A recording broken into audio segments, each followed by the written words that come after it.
Microphone directivity option HyperCardioid.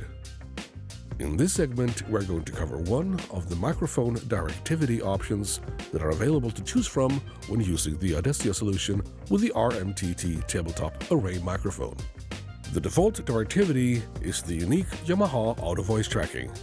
In this segment, we are going to explain the HyperCardioid option further. The HyperCardioid option allows you to decide where the coverage area on the RM-TT tabletop array microphone should be directed. This allows you to direct the focus to where each speaker is seated. You can have up to 4 active coverage areas on each RM-TT tabletop microphone. The HyperCardioid option has the narrowest coverage area for each channel compared to cardioid and supercardioid.